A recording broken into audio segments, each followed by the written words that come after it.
What's going down, people? Out for a Sunday cruise in the M3 down to do some Volvo work. But while I'm in it, I may as well talk about it. The injector swap, big difference. Anybody that's not put EV6 injectors in their E36 M3 or Evo, I would definitely do it because it's yeah, it's a lot smoother to drive. It's like driving a newer car. That's the only way I can explain it without you driving it yourself. Is that it's like driving a newer, more modern, more refined car, which can only be a good thing for a 25-year-old M3. Idling's a lot better as well, which I'd said in my previous video, and that's obviously not changed. If anything, it's maybe even got slightly better. I don't know if these cars self-learn or adapt slightly to small changes, so if it can refine itself on the better injectors, which is a possibility, but I definitely think it has. Another thing as well, I'd like to thank my first 100, well, we're up at 104 as of just now, subscribers. Thank you very much, people. I appreciate the support. We'll keep this ball rolling, as one would say. But apart from that, I'm going to cut this and get onto some Volvo work.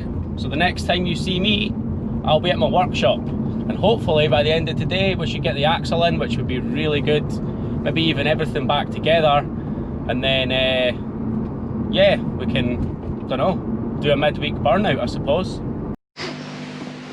Moving on from the M3, that was, well, the M3 clip that I filmed yesterday, because when I went down to my workshop after being in the M3, my lights decided, two of them decided they would shit themselves, the switch decided it would shit itself, so ended up having to buy replacement lights and a switch today.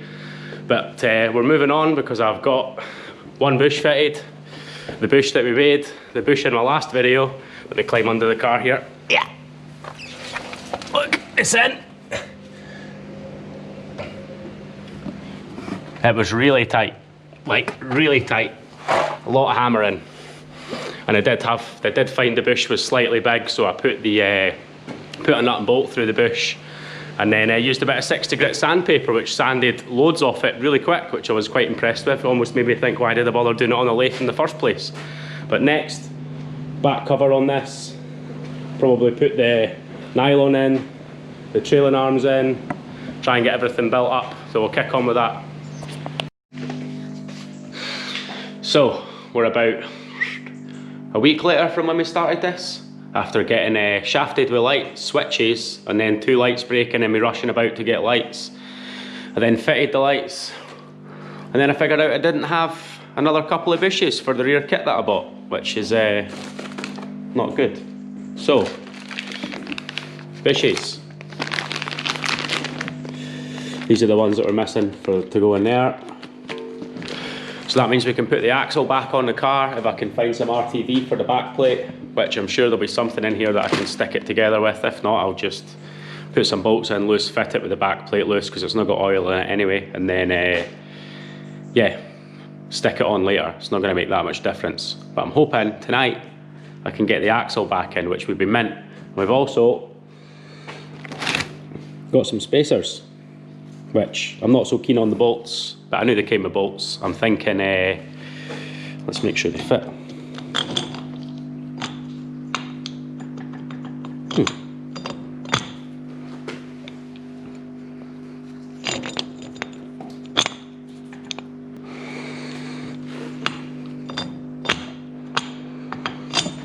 Cool, so they don't fit.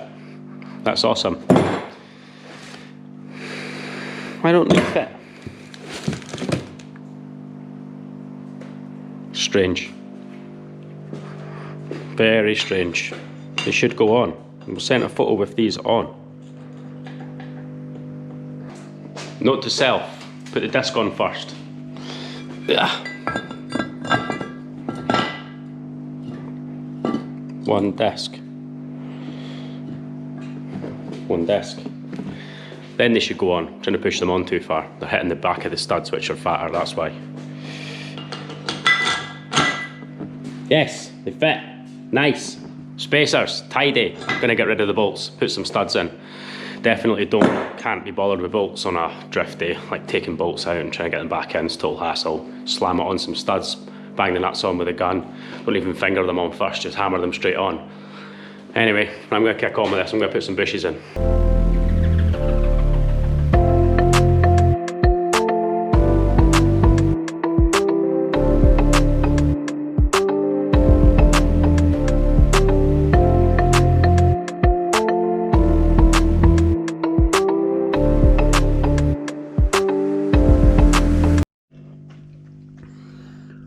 One bush, two bush.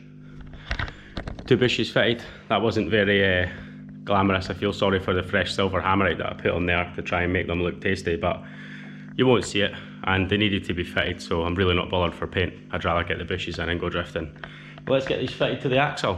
One trailing arm loosely fitted. You can see in the side there we've got these nylon sort of locking pieces.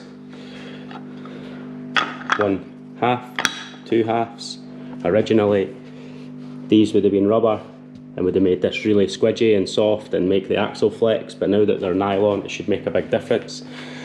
So yeah, loosely fitted. I think what I'll do is I'll put the other one on loose and then we'll probably lift the axle into place and try and bolt it all up in one go, because when I nip these arms up obviously they'll go tight to the axle, and if this is sitting all squint with the arms that are sitting all squint, and it's just going to drive completely squint. For all you keen-eyed Volvo lovers, you'll have noticed that when I filmed the clip 2 before or 1 before that I put the trailing arms on the wrong side, which would have been a laugh if I'd actually dragged it over. Back plate's on, had to use white Sikaflex because that's all I've got, but hey ho, and some shiny bolts to make up for it. But yeah, let's probably fit the subframe first and then drag this over.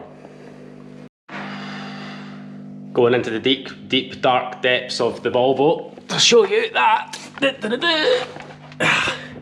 One subframe in, Polybushes, my new bush, new arms.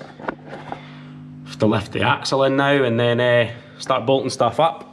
Hit everything with a gun, send it. Hopefully we'll have most of this back together tonight, which means tomorrow I can maybe do a wee test burnout, which is really exciting. You see Jamie's smiling, look how excited he is. He's all excited, he's more excited than me. I'm not going to say I'm defeated, because I'm not, because my mate that was helping me just got us a kebab, doner meat, and pizza and chips and that, so it's good, but then it's not good, because all good things must come to an end, and I thought it was going too well, but I'll show you because it's quite funny. It makes me laugh after all the dramas I've had with these bushes. So this is the bolt for the axle. You see it goes through here and it screws in. Lovely, that is the bolt. Right, there's the sleeve for the bush. It's like, what even? I don't know if you're meant to use new bolts, but there wasn't any new bolts in the box, and I don't see why you would use new bolts, because does it make any sense? And it's I'm guessing M12, so yeah, maybe a B&Q's M12 has got a slightly smaller sleeve that might go through it, but I can't see it and I'm not using new bolts, so I'm going to have to take those sleeves out, go down to my mate's lathe again, fix those with a drill, or I mean, I could probably hold them in the vise and drill them, but that's just rough as. So yeah, I'm gonna have to go lathe them up, drill them up, and I don't know. I don't want to I don't like outing people, I don't like slagging people, but I did buy a rear polybush kit and receive almost all of the rear bushes, a lot of fronts that I didn't need, then have to sell the fronts to buy the rears that I was missing, have to go down and make a bush, to which find out that I could have bought it, but that's besides the point. And now I'm gonna have to go and lathe the sleeves. Makes me think that when I get this running, I'm gonna, I don't know, drive down to his house and park it in his living room, I guess. Anyway, I'm gonna sign off. Take it easy, stick in, have a wonderful weekend, and we're not done. I'm doing a burnout this weekend. It's Friday, I am doing a burnout this weekend.